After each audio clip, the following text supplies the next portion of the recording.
Soylent Green is people. This is the No Fear podcast. We know what scares you. I'm Matt. I'm Mel. I'm Lisa. And this is the No Fear cast, the podcast where we dissect horror and all the things that scare us. This is season 2, episode 12, and this is the last episode of our series on cannibalism. If you're just joining us, you may want to go back and listen to the other episodes too. So Mel, thank you for our wonderful introduction. Most people, I think, recognize Soylent Green as people, even if they've never seen the film from the 70s, Soylent Green. But that's kind of the perfect intro to this episode that we're doing to wrap up our series on cannibalism. And it's basically when the cannibal us. So we've looked at when cannibals are monsters and when they're portrayed as something monstrous or something other. And today we're going to be exploring the other side of that coin. And it's something I like to say, or I like to call accidental cannibalism. When you don't mean to do it and it just happens. And Soylent Green is the perfect example of that. Yeah, Lisa, I think Soylent Green is a perfect example of accidental or inadvertent cannibalism, cannibalism that you participate in without knowing. And I'll give a little bit of background about the movie. As you said, it came out in the 70s. It came out in 1973. It actually won the Nebula Award for Best Dramatic Presentation and the Saturn Award for Best Science Fiction film for that year. And if folks have seen it, you know that the top 3 stars were Charlton Heston, Lee Taylor Young, and Edward G. Robin. And this movie was loosely based on the 1966 science fiction novel Make Room, Make Room by Harry Harrison. And I have not read the novel, but from what I have looked at, the movie was very loosely based. I don't think it was like a straight up close adaptation. And it's kind of a mix between police procedural and science fiction, and basically the falling apart because of the greenhouse effect. So they actually talk a lot about how climate change has occurred because of carbon dioxide in the atmosphere. The climate is screwed up. It's extremely hot and humid. All the crops have died. And this company, Soylent, starting in the early 2000s, started producing other kinds of food, like supplemental food. So there's Soylent Red, there's Soylent Yellow, but they're in short supply and they don't taste that great. And so in 2022, when you've got over 40 million people living in New York City, barely anybody is able to have any jobs. You have a wealthy elite that has their rations of real meat and fruit, etc. A lot of homeless people. You have Soylent coming out with Soylent Green. Basically, it's this kind of green wafer, and they advertise it as containing high-energy plankton. It has a lot of protein in it. Meanwhile, one of the wealthy elite gets murdered, and the detective that Charlton Heston plays has to investigate his murder. And as it goes on, it turns into a conspiracy theory because, spoiler alert, Soylent Green is people. The elite guy knew it, and they thought that he was going to get some morals and tell folks. And so the higher ups, from the mayor to the police chief to the mayor, the governor, keep trying to shut down Charlton Heston's investigation. And his friend, who is one of the few people left who uses books for research, talks to some researchers. They figure out what's going on. And Charlton Heston traces people who are being euthanized, basically. So older people can decide to die, and they get to watch movies of what the earth was like when they were younger and listen to whatever music they want. And then they're euthanized and turned into Soylent Green. And so that's how Charlton Heston figured out what's going on. And then it's unclear at the end as if anybody is actually going to listen to him. And so you have all of these people basically eating people, and their deaths from either despair or their horrible situation is what's keeping Soylent Green going. And just a little bit of trivia about it that I thought was really interesting is it was the last movie that Edward G. Robinson was in. He had cancer, and he actually died 12 days after the completion of the filming. And the other people in the movie who were in the movie did not know that he was that ill, though he knew that it was going to be his last movie. And from what I read, the last scene he ever played was his death scene before he becomes Soylent Green. So I thought that was an interesting bit of trivia, sad trivia. trivia nonetheless about the movie. But I mean, what do you guys think about Soylent Green? I mean, one of the things that struck me when I was watching the movie a couple months ago was that 2018 was one of the flashpoints when the Soylent Green was created. And I was like, oh no. I hope this is not the case. Well, Mel, not only is 2018 kind of one of the points in time that's important for the timeline of the movie, but 2022 does not sound like that far away at this point. No, it doesn't. We already are having, a lot of people worry about climate and climate issues and we'll just say other things that may contribute to an apocalyptic type scenario. But there is actually a product called Soylent that is now on the market that you can buy. So we are inching closer and closer, I guess. I don't know if you guys know about this, but there's a company, and I still can't figure out whether or not they know. I mean, they have to know. They have to know about the film and the book, but they chose to call themselves Soylent, whether or not they were making a nod to that or not. But it's basically like this highly nutritious or nutrient, vitamin, mineral dense drink, like a milkshake type drink meant for people who are too busy and don't want to bother with sitting down for a meal, I guess. But they call themselves Soylent, and it's out there. So far, I haven't seen a Soylent Green, and I've never seen anything in a wafer come out from them. But, we still have time to reach 2022, I guess, before we see where this company is heading. So I don't know. I think we need to get some Hufu and drink some Soylent, and then we just throw our hands up in the air.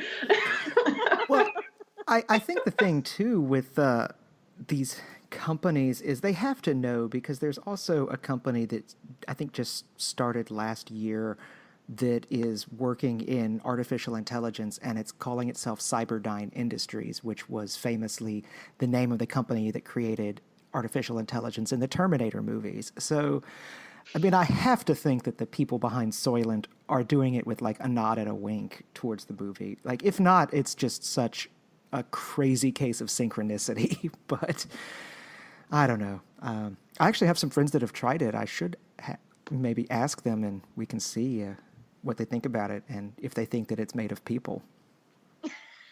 I would find it very difficult if I ever did get a chance to try this, not to be screaming that after every, drink I took.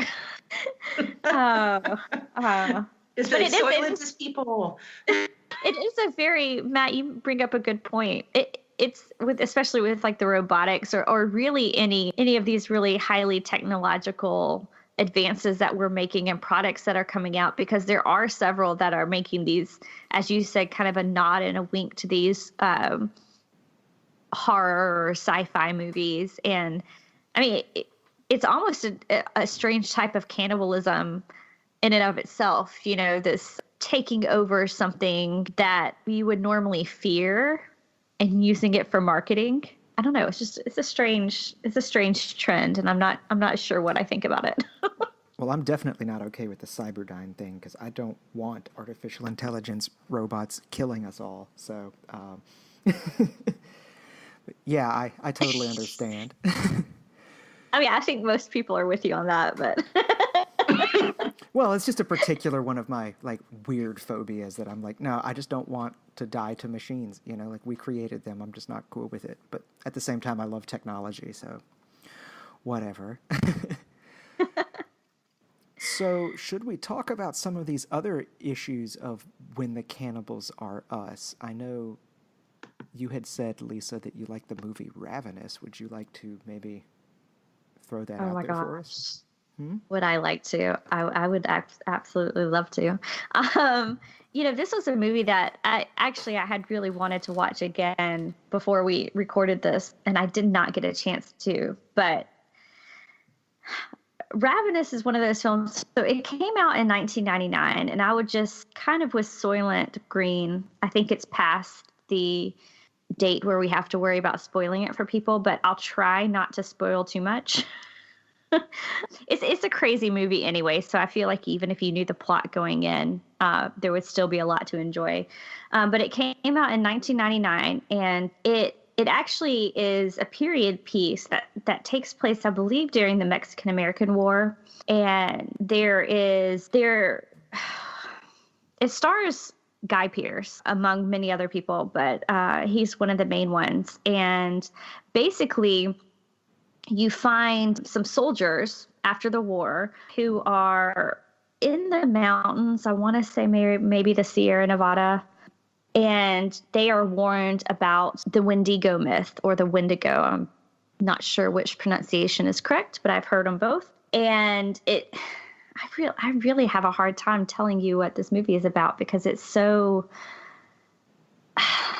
let me just tell you, it takes this really trippy, almost dream narrative thing about it. And it basically involves soldiers who are out in the wilderness, fending off everything that you can imagine, and they end up becoming cannibals. They end up eating human flesh, and there's drugs involved, and I really can't tell you more without spoiling what I think is so special about the movie. And maybe that's just it's like I said, it's kind of dream-like feel to it. Yeah, I don't want to say too much, but it's a beautiful movie.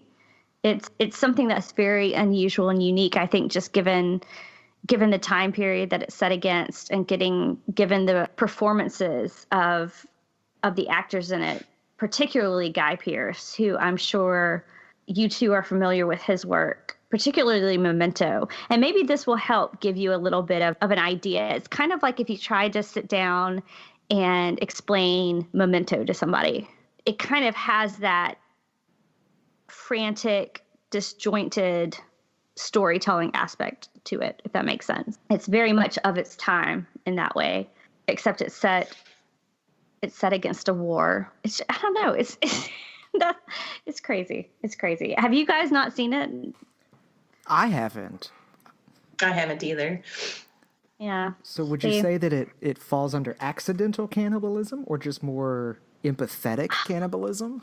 It is. At one point, it is, I would say, accidental, or I will say accidental in the way of maybe like a survival type cannibalism, which is something we've kind of talked around. We talked a bit about in our first episode, but the idea that sometimes you just have to eat human flesh to survive. And it kind of falls under that, because of course the men are out there, they're getting sick, right? There's frostbite, there's tuberculosis, and they're looking for ways to prevent that. But at some point, it moves beyond the kind of survivalism and accidental cannibalism, if you want to call it that. I'm using air quotes when I say accidental, and becomes addictive. That's a good word. It becomes addictive to them, which is, it plays heavily on this idea of the Wendigo and the mythology that surrounds that, which I don't know if you guys are familiar with the Wendigo myth at all. I am, from some of my reading of Native American literature. Though I was thinking, I don't want to change the subject. We do need to talk about the Wendigo, but I was thinking it was kind of interesting that you're saying it's like a war movie addiction aspect to it, because those two things consume flesh, right? Like those two things are parts of consumption. So I thought that, it's an interesting metaphor. Yeah. Have that psychosis come into play in that kind of a movie. Right. Yes. And that's a perfect word, is psychosis. And just the idea of the wounding of flesh as well, which that is such a powerful image that floats throughout the film, because of course you have the war, but then you have the aftermath of that, and then you have the men who are in a very unforgiving terrain and an unforgiving territory, and so you have that sort of eating away at them too. And so they're being consumed before the idea of cannibalism even enters the picture. And then once it does, kind of addiction and psychosis really takes over and roots itself, and it just becomes a crazy movie. Just an absolutely crazy movie.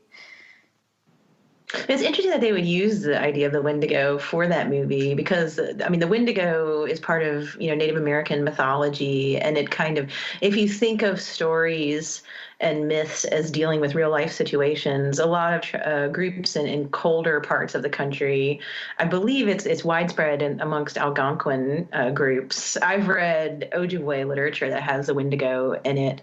And the idea is that the winters can be so hard and cause so many, as you were saying, like the frostbite and the pain and death, and particularly hunger if you weren't able to get enough food or you're not able to hunt properly. And there's this idea of like hunters going into the woods to try to provide for their families and going into this kind of like you go too far, like a betrayal of nature or something. So it's kind of the idea of survival, but then it also you become like a monster as well. And sometimes the idea is that the Wendigo happens because of greed. And so when Native groups were meeting up with Europeans, often Wendigo myths would be used to explain like huge die-outs from disease or having land taken away or food taken away by outsiders. It kind of adapted after contact. But it definitely has that idea of like being in a harsh environment and a survival aspect to it. And then also like a survival in a way that I guess would be disturbing or almost cause a psychosis, like attack your own family, or you become so separated from yourself because of the trauma that you're experiencing that you kind of turn against who you were, that kind of idea. Right. Which, when you explain it that way, especially this idea of greed, and that might be a motivating factor in it, and kind of almost a going against nature. There's all sorts of implications you can look at when you're looking at a war situation. Why are people fighting, and the motivations behind why armies are there, or why even individual people are there fighting, and kind of the idea of how it might go against humanity to turn on your own kind. Forget turning on your own family, which everybody can agree is pretty horrible, but just the idea too of that betrayal on such a basic and primal level of, going against your kind in a violent way and consuming them. It does fit well with that idea. And I don't know much about the Wendigo myth except what Supernatural taught me. So I'm going to have to take, any of your expertise, Mel, on this, because I just know it as, something like a demonic presence that's in some woods, and it may cause you to eat human flesh. And if you do, you're doomed and kind of cursed for eternity. But yeah, it can be interpreted that way. Yeah, sometimes it is a monster that you want to avoid, which is kind of that warning, like be prepared for winter kind of thing. Or the idea of like lake spirits, that you have to be careful when you go swimming. It's kind of, warning stories in a way. But then it also can be like a person can succumb to it too. So you can have both readings. Wasn't a Wendigo spirit in Ghost Story? Peter Straub's Ghost Story? I feel like that was part of the haunting. That sounds very familiar, but it's been a couple of years since I've last read the book, but I feel like at one point that is part of the haunting. Yeah, it's like a wilderness demon that becomes connected with the main haunting, I think, if I remember right. I'm like you, it's been a couple of years since I read it. Last time I read it was probably when I taught it. I feel like at some point that was part of the thing. Because it was definitely like multiple ghosts haunting. Mm-hmm. And one of them was a Native American spirit. I just feel like a white person writing a book would be like, it has to be Wendigo. I don't know that they would go for anything like more.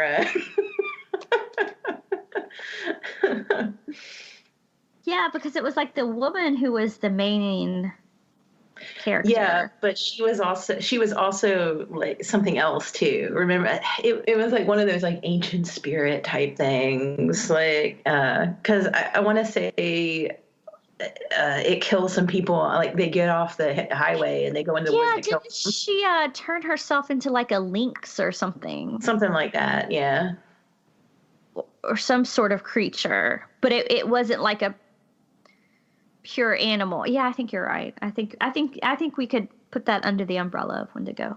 I don't know that it would qualify as cannibalism, and I haven't read Algernon Blackwood's story Wendigo. I think that's just a nature demon. I think those are the only examples I can think of in non-native writing. I'm sure there are more. Yeah. Oh yeah. I feel like that's become one of those topic literature and sci-fi literature too, where it's an easy sticker to put in your story. Like I'm writing a spooky story in North America, and if I don't want to do an Indian burial ground, then I'll do a Wendigo. Yeah. It's kind of become one of those things that unless something new is done with it. But there's been some interesting, I think, cannibal movies that have come out recently. And one of those, besides Ravenous, which I loved, was We Are What We Are, the 2013 film. And I don't know if did you get to see that at all? I have not seen that one either.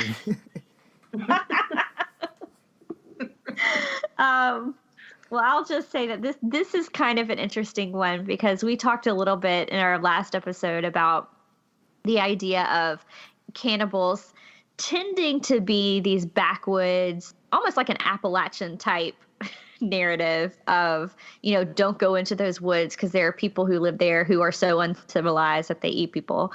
And this kind of plays on that idea. It's about a family who does live out in the woods, and they live in this old house and they keep to themselves, and people in town tell stories about them, what's wrong with that family type thing. And it turns out that they are cannibals, but only once a year. And it's tied to this like ancient ritual that the family has been keeping all these years. And it's never fully explained, but it's really interesting because I think it does kind of play on that trope a little bit. And probably another notable example, which I really don't want to talk about this one too much because it is so new and I don't want to spoil anything for anybody, but that's the that French movie Raw, which came out in 2016, which I think really does some new things with cannibalism and what it can do to somebody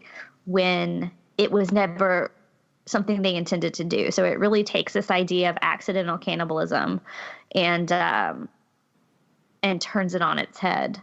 But like I said, I don't want to go into too much detail because that one is a really new film, and I don't want to accidentally spoil anything. So I figure, we've really been dancing around talking about the biggest cannibal of them all. Are you guys ready to jump into this? Oh, I say let's do it. So, of course, I'm talking about Hannibal Lecter. And there's so much to talk about. And I don't know, we thought when we were planning for this episode that Hannibal, really, of course, he's our favorite cannibal, but he really bridges this concept of a cannibal as a monster, but also a cannibal as us, because he isn't fully other. And depending on who is playing him or which book you are reading, you're either going to see him as fully the monster or somebody to be very sympathetic towards. So I don't know, Matt, I know you had some ideas about Hannibal. Yeah, his evolution, if you will, is pretty much exactly what I think you just said. I mean, I think most people's first experience with Hannibal Lecter was with the film Silence of the Lambs, so I'm going to kind of forego Red Dragon, which was the first novel that he appeared in, but I think he kind of fits in both in the same way, where he pretty much is this kind of monstrous psychopath that people are essentially using to help catch other killers. more or less. And especially with Silence of the Lambs, you know, the FBI, he wasn't the director, but whoever he was who sends Clarice Starling to interview Lecter, and it turns out, well, of course, he is helpful, but he is horrifically monstrous. And, you know, just Anthony Hopkins' portrayal of him, of course, is just absolutely classic and iconic. But the next novel that came out, which was also the next movie that came out, was Hannibal. And I think both of those, he's a lot more sympathetic. He's less a monster, and he's not quite a hero, but he's definitely an anti-hero, to the point where at the end I'm worried about spoilers, but no, the book's been out forever, and so is the movie. He ends up with Clarice Starling. They end up together. And that was kind of where I drew the line when I was reading the book. This was before the movie came out, and said, wait, no. I mean, it felt like jumping the shark to me. But it definitely, I think, is a great way of looking at how both Thomas Harris, the guy who created the character and wrote the novels, but also viewers, began more and more to sympathize with Lecter in some weird way. And that led to the prequel story that's all about how Hannibal became the Hannibal Lecter that we know, you know, currently. And again, giving him that sort of backstory makes him into a much more sympathetic person, up to the point where you've got this Hannibal TV show where, I mean, he's basically kind of an anti-hero of sorts. I mean, it follows him around. You're following around the perspective of the monster, and it's kind of hard not to identify in some ways with him because of the way they portray him. Now, full disclosure, I haven't watched much of the show Hannibal, and I know it does take other people's perspectives as well, so please don't send me irate emails and whatnot. But I think the idea, though, is, you know, that, like Lisa said, that Hannibal Lecter really is this sort of bridging between this idea of that monstrous outsider cannibalism from like The Hills Have Eyes or the Texas Chainsaw Massacre into a more sympathetic form of cannibalism in what we've been talking about in this episode. So yeah, that's kind of what I've got there. But I mean, as Lisa said, Hannibal Lecter's, I mean, everybody's favorite cannibal, right? I mean, I think Anthony Hopkins did such a phenomenal job in creating that character on the screen that it's just such an iconic role. To say the least. I mean, it is such an interesting, because he's such an interesting character, because I think, and exactly what you were talking about, the way his story unfolded for the public, because most of us did start out with The Silence of the Lambs. I know I did. And Red Dragon came next for me. And then Hannibal and Hannibal Rising and then the TV show. But he was such a scary character for me. When I watched The Silence of the Lambs, and I will say that Hannibal was probably up in my brain of, you know, he was in the top 3 probably boogeymen because he was just, I think watching him, especially on screen, but in the books too, because they're so well written, when he attacks people, it is so animalistic. And you see a change in him where, do you remember the scene in The Silence of the Lambs where he escapes the FBI custody in Memphis? I was just thinking of that. Like, as soon as you said when he like attacks, that was the scene that immediately came to my mind. Yeah. And again, I feel like we can talk about this because that movie has been out long enough that it's not quite like Raw, where it just came out, you know, pretty recently, where people can watch it. So I feel like we can talk about this. So we are going to spoil Hannibal away. But yeah, he was just so scary. And when you look at him and he's speaking, like, yes, he's terrifying, and he's terrifying in many ways. When you realize how smart he is, and when you realize how charming he is and manipulative he is with that charm. That's all terrifying when you realize what he's done. But then just the fact that he can turn that quickly, and you realize that monster is lurking just beneath the surface. And that's what becomes so terrifying, because you can imagine, even in the early films where he's a horrible person and he's this monster who's done monstrous things, you can imagine him in his life before, and people who must have gone to dinner parties with him or known him through work, or, just known him in social circles, would probably think, oh, here's this charming intellectual man who has sophisticated tastes, and you don't know what's lurking beneath, like just beneath. And that was one of the things that was so terrifying to me. And so for me, he was full on monster. And I was like you, Matt, when I read Hannibal, where he and Clarice basically become lovers, I was like, no, this isn't right. But then when I went back and reread some of the earlier books, you could tell, oh, well, this was coming from day one. From the moment she started interviewing him, he was involved with this very intricate, like, push and pull with her.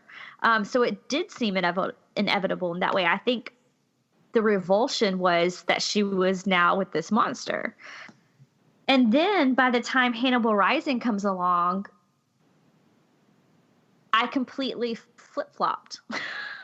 I thought, okay, I could buy him as anti-hero before, but he was still monster. He was a monstrous anti-hero.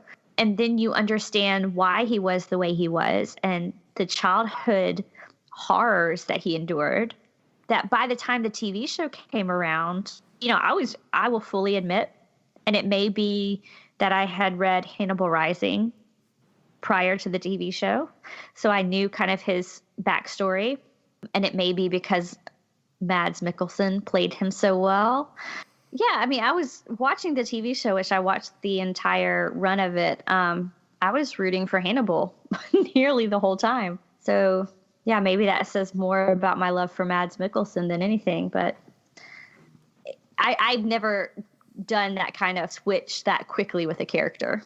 And I mean, I was just thinking precisely what you were saying, Lisa, this idea of the sophisticated facade hiding the monster inside it's almost more terrifying than just having a monster, And then when he's made more complex, it's almost like, I don't know, it fits in perfectly with this episode, because we're talking about inadvertent cannibals becoming cannibals, and that's kind of the same thing, only you add the child, the inadvertent cannibalism is a childhood trauma, right? So it just makes them so much more complex and easier to sympathize with, which it could also be scary once you realize you can sympathize with the monster. Well, when you look at it at Hannibal, especially, we just got done talking about the Wendigo myth. He pretty much plays it out as a perfect metaphor, doesn't he? Because he does participate early on in his life in that kind of accidental cannibalism that we started off by talking about with, like, Soylent Green and everything. But it's almost a I guess you could call it accidental cannibalism by proxy, maybe. Mm-hmm. Well, he's kind of forced, though, right? I mean, isn't it? It's the cruelty of it. It is. It's just the cruelty of it. It's the violence of it. It's the trauma of it. It's all of it. It's something that was seismic enough in his life that it could shift the entire course of his life. And of course, I guess we've been talking around it, but it was about the death of his sister in particular. But this in this really horrific way. And he does, once he goes through that, he becomes a cannibal, because it's almost as if he has no other choice. That curse follows him, and it's changed who he is on a molecular level almost. And so if you look at it from the idea of this mythology, it kind of fits perfectly. He really had no other choice but to participate in life the way he did. maybe I'm just in the minority here or something, but I think I prefer the Hannibal that's just the monster, to be honest. Like, this making him more sympathetic and giving him a backstory and turning him from this pure monstrous thing into a sympathetic anti-hero or anti-villain. I'm not quite sure what you would call it. I don't know. Like, I mean, I'm fine with it, but I prefer the Hannibal Lecter from The Silence of the Lambs because I think for me, well, one, that scene that you were just talking about a little while ago in the Memphis with the FBI where he's wheeled in with that iconic, mask, that's such a great thing because, like you were saying, the sophisticated Hannibal is just the mask that he's wearing to manipulate people, and what he really is that monster that we see as he's escaping. But more than that, I feel like Hannibal Lecter, at least in Silence of the Lambs, is a lot like the same sort of cannibals that we talked about in our last episode. The happenstance, in the sense of like the Texas Chainsaw Massacre, where like the people that, like when he says that a census taker once tried to question him and so he ate his liver with a side of fava beans, that enormously famous line, like it's clear that he ate the guy basically because he didn't like him. He annoyed him. And there's nothing sympathetic about that. And I like the fact that guy was just at the wrong place at the wrong time asking Hannibal Lecter questions he didn't want to answer, so he killed him anyway. I mean, it makes him. I mean, it makes it into, like we were saying last time about how nobody wakes up and says, "I think I'm going to be in a car crash today." It's sort of like Hannibal Lecter is like that, right? When you get down to his core, at least. I mean, on the outside, when you first see him in that amazing shot as Jodie Foster walks down the hallway and you've got all this insanity that she's walking past, and then you see him just Stanley. You see him calmly standing there as if he's waiting for her, like he's this sophisticated, almost conductor waiting to conduct an orchestra or something. But no, he's really a monster when it comes down to it. I liked that portrayal rather than... You have opened up this can of worms, Matt, and now we are in full-on debate mode. I mean, I'm not saying you're wrong. It's a pure matter of opinion, but... No, it is. And I will tell you that I too, I mean, I will always love the original movies and I love seeing him as monster, but having seen Matt's portrayal of him, when I watch, and I know this is not going to go over well with a lot of people, so I'm sorry, but it seems like that those original films, like The Silence of the Lambs, even though I appreciate the humor, seem almost over the top for me and almost a bit kind of schlocky at times.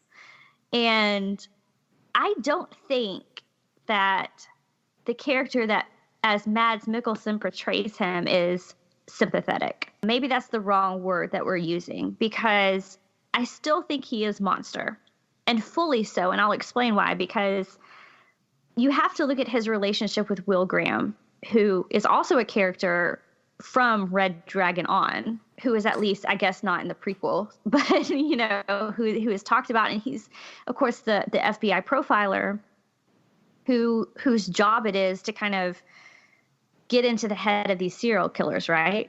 And you're absolutely right that Hannibal Lecter will kill anyone who gets on his bad side. Either you piss him off in some sort of grandiose way, or you just are the one who's at the wrong place at the wrong time and happens to annoy him on a bad day.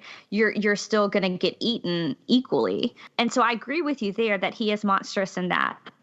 But he's almost a type of profiler as well. And I think that's why he works so well as a foil to Will Graham, because it's almost like he's watching humanity from a perch, He's very interested in how humans work and how humans think. And in that way, I think he recognizes himself as other. So I don't think that makes him like sympathetic and in the same way that we do like when we watch like Dexter or something, like, oh, he's just the friendly serial killer down the block. I still think he's a monster, and I think he's fully monster. I just think that we see his interest in humanity and how he likes to sit back and watch how the game is going to play out until he intervenes and eats everybody, if that at all makes sense. Like, he's completely cut loose from society and free. No rules apply to him. He just watches and then does whatever he wants. Right. Like, I think he sees himself on a plane beyond ours. Almost like kind of like a demonic entity almost. Or like Raskolnikov in Crime and Punishment. Yeah. The Superman. Very, very similar ideas there. I don't know. I think that's maybe a not more sympathetic view of Hannibal, but a much more complex and interesting view of Cannibal. Even though I will always love the original portrayals of Hannibal by Anthony Hopkins. I mean, I agree with that. Well, and as I said, I haven't watched much of the Hannibal show, so I mean that is a big gaping hole in my Hannibal Lecter knowledge. So I will have to trust you on that. I did want to, since we're sort of running out of time here, I kind of wanted to bring up the last little bit of what we had in our notes for this show, which is when the cannibals are us, as in the survival cannibalism stories. So maybe we could just kind of quickly talk about what we've sort of hinted at before in previous episodes, but like the movie Alive, which was based on that soccer team that crashed in the mountains and was forced to eat each other for survival sort of thing. Do either of you have anything to add to survival cannibalism? I think it just kind of demonstrates our enduring fascination with the topic of cannibalism. We started off this series by talking about why it was taboo. And I think it's something that most of us, I feel like, are fascinated by. Completely unrelated to this podcast, I saw several different people on Twitter talking about how cannibalism got brought up. One was brought up in a history class. One was brought up just kind of as a random topic of conversation. And I thought that was really strange. But then I thought, you know what, that makes sense, because even, we talk a lot about the horror genre. We love the horror genre. But even outside of that, it's something that people are fascinated by. And I think these type of movies, especially like Alive, with who was in that, Ethan Hawke, about the, what was it, the rugby or the soccer team, or it was a soccer team that crashed. I just remember a lot of snow. There's always going to be that kind of voyeuristic aspect to it, and wondering how far would we have to push ourselves before that became an option. Well, I mean, they had to deal with that too. I mean, I remember seeing an interview with one of the survivors, and it was very difficult for them to make that decision to a certain extent. And they were just like, well, if it was reversed, if we had died in the crash and our friends or family members needed to eat us to live, then they do that, right? Like, they're helping us to live. That's the point, is survival. And I think, when you were talking, Lisa, I was thinking to myself, I think there's two things that terrify us about cannibalism. Well, maybe three if you add the monster aspect in, because you don't want to be eaten by a crazy monster. But the two main things I think with cannibalism, just in our everyday lives, is that it's taboo because it's so disturbing. And I think there's also something in us that we don't want to destroy our own friends or family or ourselves. And obviously, it ends up hurting populations too. It can also make us ill, as we talked about in the first episode. So there's this deep-seated taboo we don't want to talk about, we don't want to think about. It's just so disturbing. And then there's the flip side, like we've talked about with the monsters. Like, nobody thinks I'm going to walk down the street and a cannibal is going to eat me. Nobody also thinks they're going to be in a plane crash, or nobody thinks that their car's going to break down in a blizzard or whatever. Like, we don't think about ourselves being involved in these horrific survival things until they happen. And I think there's the two sides there. One is as taboo, we don't even want to think about it because it disgusts us and disturbs us so much. And the other is like maybe that voyeuristic, like, oh, these are regular people who ended up in these terrible situations where they had to make these horrible choices. And I think there's a little bit of like you said, how would we push ourselves to survive? What would we do? And then how do you deal with that? And I think that's the real life horror of it in some ways. And so you watch the horror movies or you read the books to play out the circumstances, knowing unfortunately there is that tiny chance that these things happen in real life. Well, I guess that is a pretty good place for us to bring this series to a close. I know that these themes will probably be revisited, much like a lot of the other themes that we've talked about throughout this show seem to get revisited time and again. But yeah, Cannibals, quite a lot of interesting stuff, and we hope you enjoyed it. Thanks for listening.